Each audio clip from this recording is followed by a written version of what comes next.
போன ஜென்மத்துல பாவம் பண்ணி இருந்தா இந்த ஜென்மத்துல கஷ்டம் அந்த கஷ்டத்தை நீக்குவதுதான் கடவுள் வழிபாடு. எல்லா தெய்வங்களையும் கும்பிட்டா கஷ்டம் குறையும். கஷ்டத்தினுடைய ஆணி வேறையே விநாயகர் பிறகு விநாயகனே வெவ்வினையும் வேறு இருக்கவல்ல. பழத்தை கழுவிதான் சாப்பிடும். சாப்பாட்டுல கொஞ்சம் நெய்யை கலந்து படைக்கணும். ஒவ்வொரு பொருளிலும் ஒரு தோஷம் இருக்கு.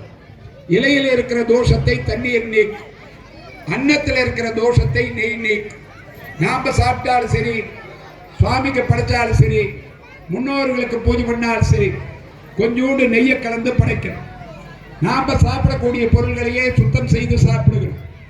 ஆண்டவனுக்கு படைக்கக்கூடிய பொருள்களை சுத்தம் செய்து தர வேண்டும்.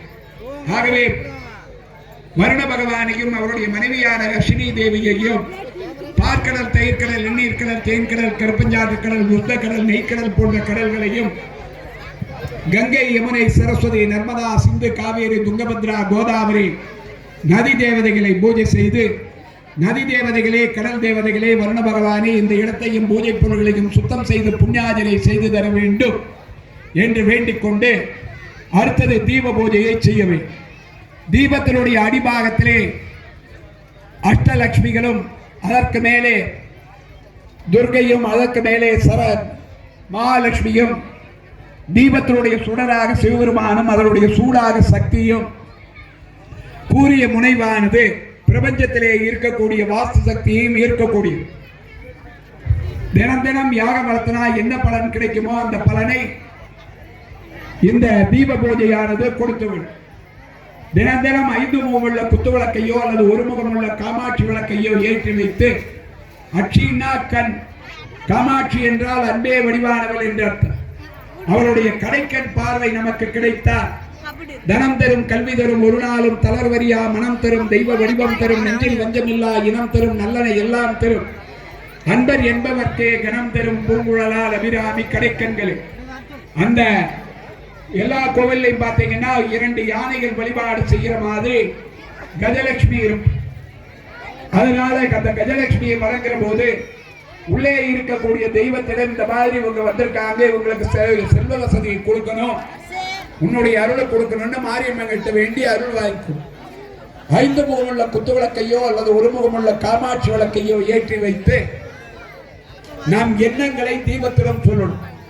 என்ன எண்ணங்க? வீடு கட்டுறதா, இடநில வாங்குறதா, திருமணமா, குழந்தை பேரா, உயர்கல்வியா, உத்தியோகமா, வெளிநாட்டு பிரயாணமா, சொத்து வாங்குறதா, எது வேணுமோ நம்ம அதுக்கு சொல்லணும். உடனடியா நமக்கு என்ன காரியம் நடக்கணுமோ அதை சொல்லணும். அது நடந்ததுக்கு அப்புறம் அடுத்த காரியத்தை வேண்டும். தினம் தினம் தீபத்தை ஏற்றி வைத்து 1/2 மணி நேரம் சொல்லணும். அப்படி சொன்னால் அது ஆண்டவருடைய மனதோடு தொடர்பு கொண்டு நாம் என்ன காரியத்திற்காக தீபம் ஏற்றுகின்றோமோ அந்த காரியம் வெற்றிகரமாக நடக்கும். 900 நாட்கள் இப்படி தீப பூஜை பண்ணா அந்த தீப யட்சினியானவள் நம்மிடம் பேச ஆரம்பிக்கும். பேசுவதுன்னா நானும் நீங்களும் பேசிக்கிற மாதிரி இல்லை. நாம் எதை கேட்டாலும் கொண்டு வந்து கொடுப்பார். ஒருத்தரை பார்க்கறது போனா நம்ம எதிர்ல வருவார், ஒருத்தர்கிட்ட பேசுறதுன்னா செல்போன்ல கூப்பிடுவார், ஒரு பொருள் வேணும்னா எவ்வாறு வேணும் வந்து செய்யும்.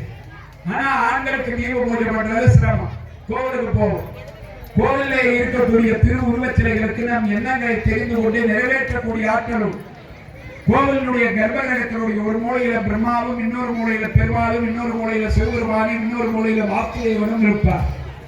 பாலிலே வெண்ணெய் மறைந்திருப்பது போல கர்ப்பகிரகத்திலே மகாலட்சுமி மறைந்திருப்பார் தீபத்தினுடைய வடிவமாக. ஆகவே அந்த தீபத்துக்கு, கர்ப்பகிரகத்தில் எரிகிற தீபத்துக்கு என்ன வாங்கி கொடுத்தாலே மகாலட்சுமியினுடைய அருள் கிடைக்கும். கோவிலுக்கு போனா அங்கே இருக்கக்கூடிய திரு உருவச்சிலைகளை வழிபாடு செய்வதோடு இல்லாமல் அங்கு இருக்கக்கூடிய மரங்களையும் வழிபாடு செய்யும். அங்கு ஆலமரம், அரச மரம், வன்னி மரம், வில்வ மரம் போன்றவைகளை வைத்திருப்பார். ஒவ்வொரு கோவிலுக்கும் ஒரு மரம் இருக்கும். விநாயகருக்கு பின்னால அரசு வேண்டும் இருக்கு. போன ஜென்மத்திலே திருமணமே இல்லாதவர் இந்த ஜென்மத்திலே அரசு மரமாக பிறகுகிறார். அவருக்கு வேண்டும் திருமணம் செய்து வைப்பது தெய்வீக திருமணம். விநாயகரை சுற்றி வரும்போது அரசுடைய சுற்றி வரும். விநாயகருக்கு தண்ணி ஊற்றினா அரசுடைய கொடுப்பார். அரசமரத்தினுடைய அடிபாகத்திலே பெருமான், அடிபாகத்திலே பெருமான், நுனிபாகத்திலே ஈஸ்வரன் இருப்பார். இலையெல்லாம் நட்சத்திரங்கள், கிளைகள் எல்லாம் ராசிகள். ஆகவே அரசமரத்தை சுற்றி வந்தாலே பிரம்மா விஷ்ணு ருத்ரனுடைய அருளாலே நீடித்த ஆயுளும் ஆரோக்கியமும் செல்வ வசதியும் உண்டார். ஜாதக ரீதியான கோளாறுகள் எல்லாம் நீங்கி பக்கத்திலேயே வேம்பு இருக்கு. வேம்பருடைய அடிபாகத்திலே துர்க்கை, நடுபாகத்தில் மகாலட்சுமி, மேல்பாகத்தில் சரஸ்வதி இருக்கு. இலைகள்லாம் கிளைகள் எல்லாம் மாரியம்மனை குறிக்கக்கூடியது. துர்க்கை என்றாலே துன்பத்தை நீக்குவார், மகாலட்சுமி செல்வத்தை தருவார், சரஸ்வதி கல்வியை மட்டும் கொடுக்கக்கூடியவள்.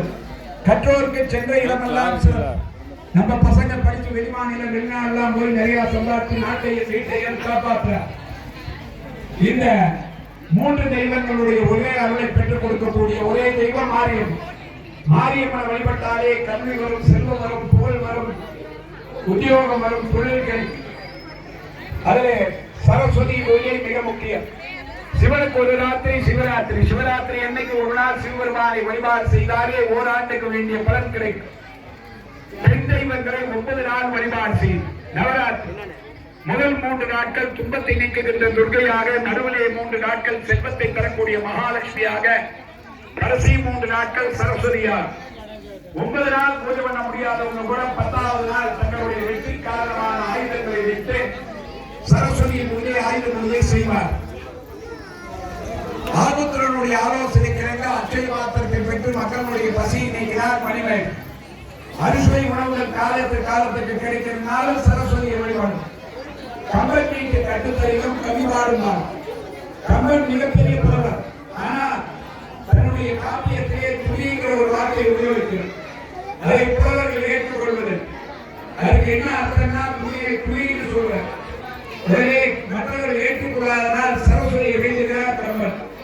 சரஸ்வதி ஒரு கயிறு கொடுக்க குழந்தைகள் பக்கத்தில் வச்சு உட்கார்ந்து கயிறுகளை குழந்தைகளே துளி மறக்கிறது. அப்பதான் துளினா துளின்னு தெரியும்.